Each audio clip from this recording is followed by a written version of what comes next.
puff of puff. The express is a long, heavy train.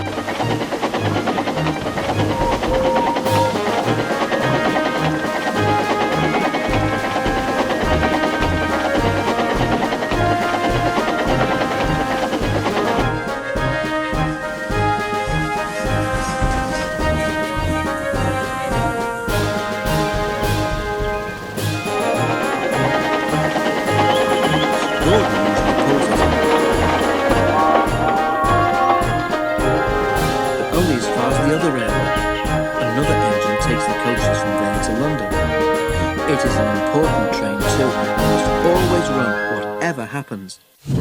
If Gordon is ill or busy somewhere else, James or Henry have the chance to pull it. They try their best and do it well. Too well, perhaps, because sometimes the importance of the occasion goes to their smoke boxes and makes them boastful. One day, Henry was feeling pleased with himself. He had run the express to time, and the Fat Controller had congratulated him. "I don't know what the Fat Controller would do without me," he said importantly in the shed that evening. "Have a care," warned Douglas. "Too much puff about yourself, and you'll maybe run out of puff one day." "Pooh," scoffed Henry. "I pulled 2 trains and a failed diesel once, and the Fat Controller said I was an enterprising engine." "Aye, I mind it well," agreed Donald. "I took the goods train on, you recall, but Dougie is right. Puff goes before a fail." The Scottish twins were wasting their own puff, of course, because Henry took no notice whatsoever. A little later, the railway had to begin using a new sort of coal. It was dusty and burned with clouds of thick black smoke. The Fat Controller was cross, and the engines didn't like it either. "Filthy rubbish," they grumbled. The new coal made more ash too. Before long, all the engines began to have pains in their smoke boxes. Hot ash collected there and gave them the most awful indigestion. One evening, Henry felt dreadful when he got back to the shed. His fireman had to clean an enormous pile of ash from his smoke box before he felt better. The next day, Henry could not make steam properly. He struggled to Edward Station, but could go no further. Douglas was there. "I can't breathe," Henry wheezed. "Out a puff, are you?" asked Douglas.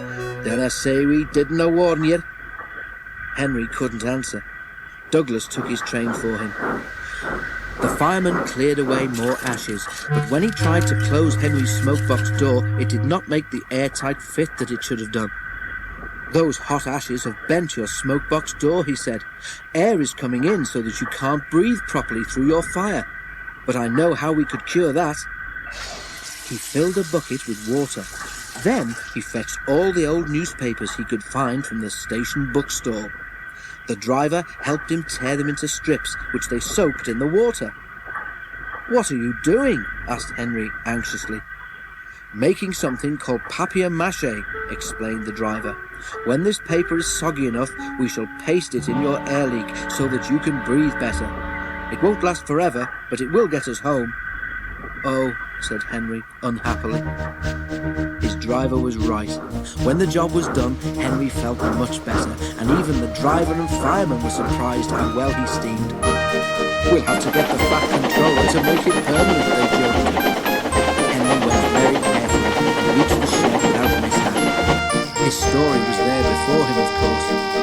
Donald and Douglas didn't say anything, but now and then made sort of breathless, puffing noises.